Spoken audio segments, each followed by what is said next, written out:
জয়গুরু। দয়াল স্টেশনে প্রণাম, আপনাদের আন্তরিক আনন্দিত জয়গুরু।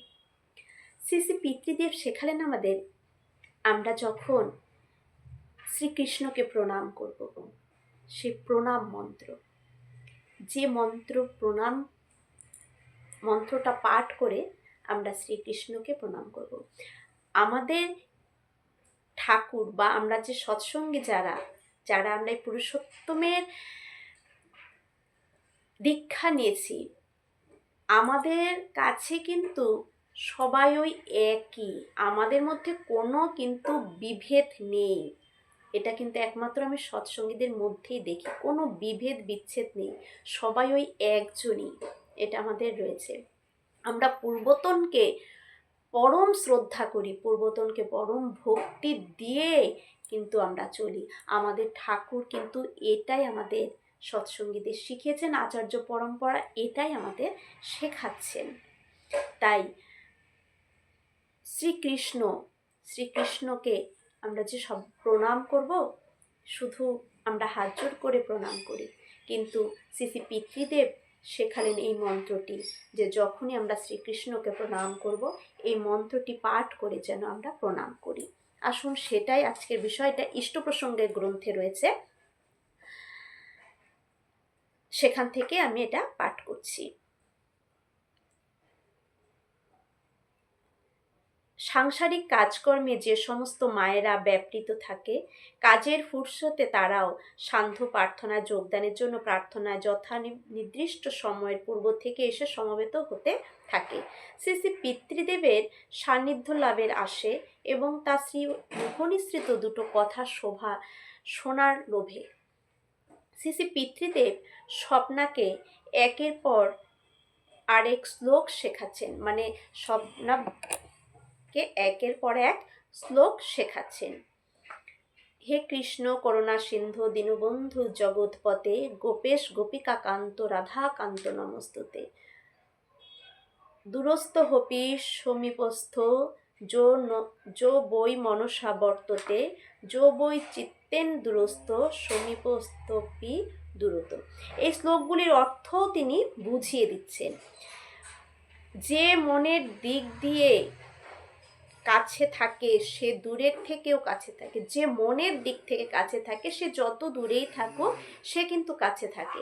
আর কাছে থেকেও যদি আমার মনের দিক থেকে তা দূরে হয়, কাছে থেকেও সে আমার থেকে কিন্তু দূরে, এটা কিন্তু আমরা বুঝতেই পারি।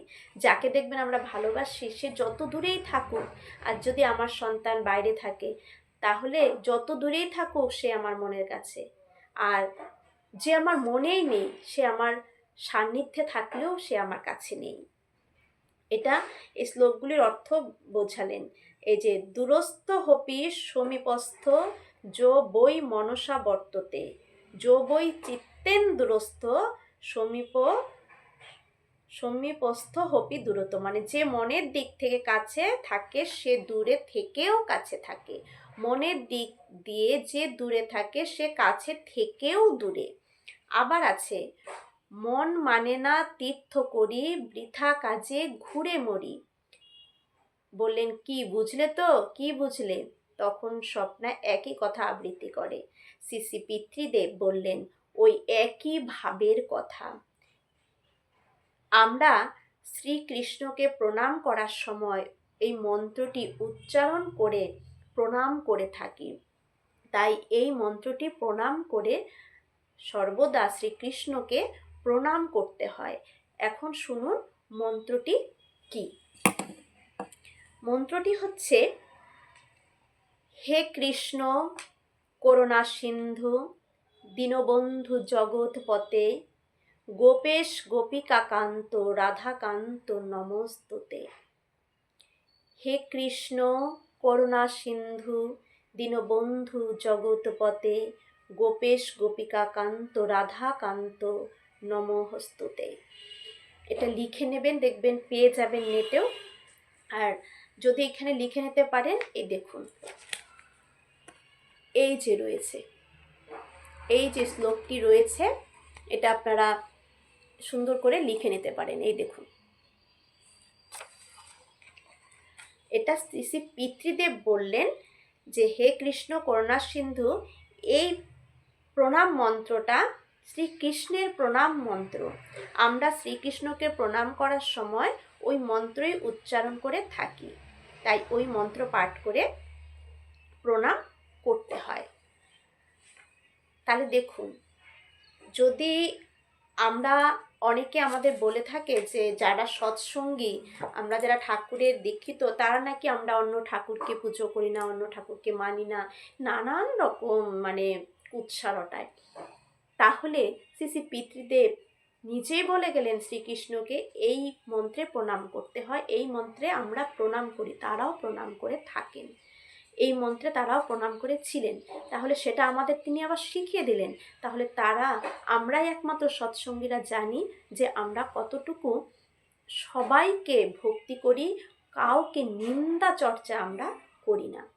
আমরা কোনো গুরু, কোনো দেবতাকে নিন্দা করি না, কারণ আমরাই মনে হয় জানি সব দেবতার সমাহারে পুরুষোত্তমের সৃষ্টি। আমি অনেক বড় বড় ভালো ভালো যে মহারাজ রয়েছে, শ্রীরামকৃষ্ণদেবের যে মহারাজ, তাদের আলোচনা কিন্তু আমি শুনি। তারাও বলেছেন যে একের প্রতি ভক্তি নিয়ে সর্বদা চলতে হয়, তাহলেই জীবনে শেখা যায়, সাধনাটা অটুট হয়, ভক্তিটা এক জায়গায় নিষ্ঠা নিয়ে সে সাধনা পথে এগোতে পারে। চতুর্দিকে হাত দিলে তার সাধনা জগৎটা এলোমেলো হয়ে যায়। আর যারাই চতুর্দিকে হাত দেয় তাদের বিশ্বাসটা কম, তারা ভাগ করে ফেলেছে, তারা ভাগ করে ভেবে নেয়, প্রত্যেকটা দেবদেবীকে ভাগ করে ভেবে নেয়।